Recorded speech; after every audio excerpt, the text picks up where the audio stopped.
अस्सलाम वालेकुम वरहमतुल्लाहि वबरकातहू। बिस्मिल्लाहिर्रहमानिर्रहीम।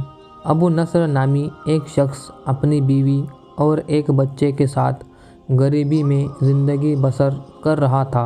एक दिन वो अपनी बीवी और बच्चे को भूख से निडाल और रोता बिलखता घर में छोड़कर खुद गमों से चूर कहीं जा रहा था। राह चलते चलते उसका सामना एक आलिम दीन हज़रत अहमद बिन मिस्किन से हुआ, जिसे देखते ही अबू नस्र ने कहा, ए शेख, मैं दुखों का मारा हूँ और गमों से थक गया हूँ।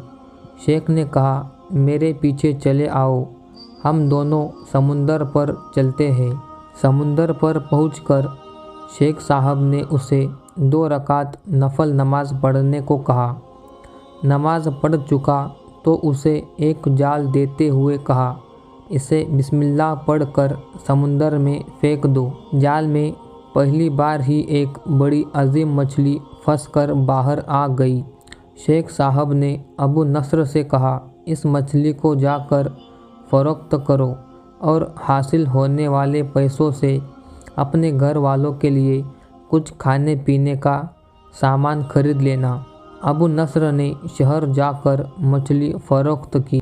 हासिल होने वाले पैसों से एक कीमे वाला और एक मीठा पराठा खरीदा और सीधा शेख अहमद बिन मिस्किन के पास गया और कहा कि हज़रत, इन पराठों में से कुछ कबूल कीजिए।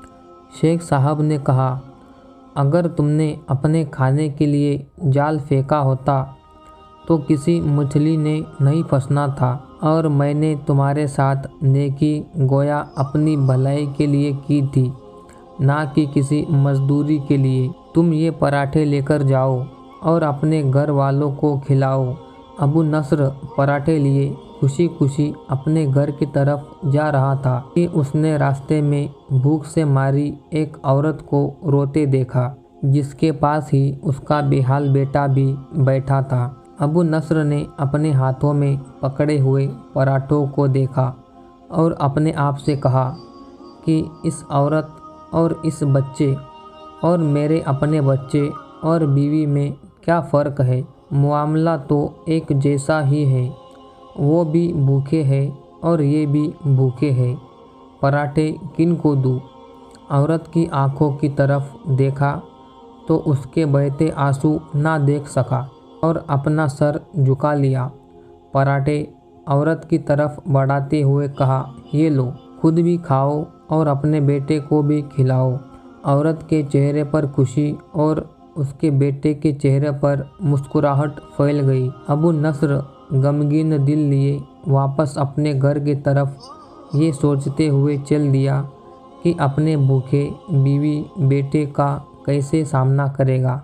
घर जाते हुए रास्ते में इसने एक ऐलान करने वाला देखा जो कह रहा था, है कोई जो उसे अबू नस्र से मिला दे। लोगों ने उससे कहा, ये देखो, यही तो अबू नस्र है। उसने अबू नस्र से कहा, तेरे बाप ने मेरे पास आज से 20 साल पहले 30,000 दिरहम अमानत रखे थे, मगर ये नहीं बताया था कि इन पैसों का करना क्या है। जब से तेरा वालिद फौत हुआ है, मैं तुझे ढूंढता फिर रहा हूँ कि कोई मेरी मुलाकात तुझसे करा दे। आज मैंने तुम्हें पा ही लिया है, तो ये लो 30,000 दिरहम, ये तेरे बाप का माल है। अबू नस्र कहता है, मैं बैठे बिठाए अमीर हो गया, मेरे कई घर बने और मेरा कारोबार फैलता चला गया। मैंने कभी भी अल्लाह के नाम पर देने में कंजूसी नहीं की। एक ही बार में शुक्राने के तौर पर 1000 दिरहम सदका दे दिया करता था। मुझे अपने आप पर रश्क आता कि अल्लाह पाक की फजल व अता से कैसे फराख दिली से सदका खैरात करने वाला बन गया हूँ। एक बार मैंने ख्वाब देखा कि हिसाब किताब का दिन आ पहुँचा है और मैदान में तराजू नस्ब कर दिया गया है। ऐलान करने वाले ने आवाज़ दी, अबू नस्र को लाया जाए और उसके गुनाह और सवाब तोले जाए। कहता है, पलड़े में एक तरफ मेरी नेकियां اور دوسری طرف میرے گناہ رکھے گئے تو گناہوں کا پلڑا بھاری تھا۔ میں نے پوچھا، آخر کہاں گئے میرے صدقات جو میں اللہ کی راہ میں دیتا رہا؟ تولنے والوں نے میرے صدقات نیکیوں کے پلڑے میں رکھ دیے۔ ہر ہزار درہم کے صدقہ کے نیچے نفس کی شہوت، میری خود نمائی کی خواہش اور ریاکاری کا رنگ چڑھا ہوا تھا، جس نے ان صدقات کو روئی سے بھی زیادہ ہلکا بنا دیا تھا۔ میرے گناہوں کا پلڑا ابھی بھی بھاری تھا۔ میں رو پڑا اور کہا، ہائے رے، میری نجات کیسے ہوگی؟ اعلان کرنے والے نے میری بات کو سنا تو پھر پوچھا، ہے کوئی باقی اس کا عمل تو لے آؤ۔ میں نے سنا کہ ایک فرشتہ کہہ رہا تھا، ہاں، اس کے دیے ہوئے 2 پراٹھے ہیں جو ابھی تک میزان میں نہیں رکھے گئے۔ وہ 2 پراٹھے ترازو پر رکھے گئے تو نیکیوں کا پلڑا اٹھا ضرور، مگر ابھی نہ تو برابر تھا اور نہ ہی زیادہ۔ اعلان کرنے والے نے پھر پوچھا، ہے اس کا اور کوئی عمل؟ فرشتے نے جواب دیا، ہاں، اس کے لیے ابھی کچھ باقی ہے۔ اعلان کرنے والے نے پوچھا، وہ کیا ہے؟ کہا، اس عورت کے آنسو جسے اس نے اپنے 2 پراٹھے دیے تھے۔ عورت کے آنسو نیکیوں کے پلڑے میں ڈالے گئے، جن کے پہاڑ جیسے وزن نے ترازو کے نیکیوں والے پلڑے کو گناہوں کے پلڑے کے برابر لا کر کھڑا کر دیا۔ ابو نصر کہتا ہے، میرا دل خوش ہوا کہ اب نجات ہو جائے گی۔ اعلان کرنے والے نے پوچھا، ہے کوئی اور باقی عمل اس کا؟ فرشتے نے کہا، ہاں، ابھی اس بچے کی مسکراہٹ کو پلڑے میں رکھنا باقی ہے جو پراٹھے لیتے ہوئے اس کے چہرے پر آئی تھی۔ مسکراہٹ کو پلڑے میں رکھی گئی نیکیوں والا پلڑا بھاری سے بھاری ہوتا چلا گیا۔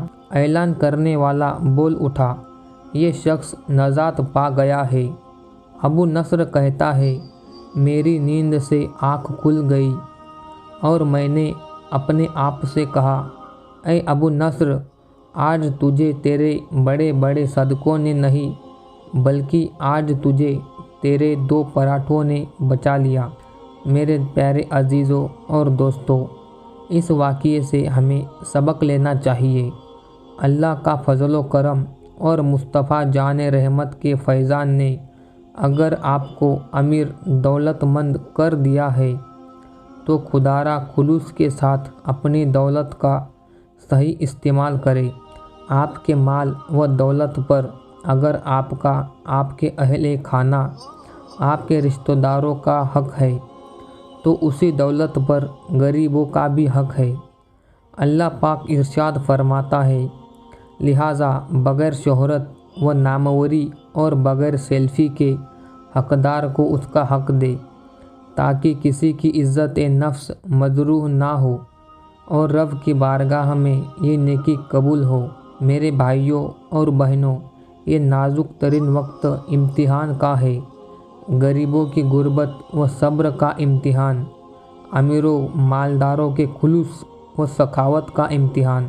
آخر میں ایک چھوٹی سی درخواست، ویڈیو دیکھنے کے بعد اسے دوسروں تک ضرور پہنچا دے تاکہ کوئی اور بھی فائدہ اٹھا سکے۔ السلام علیکم۔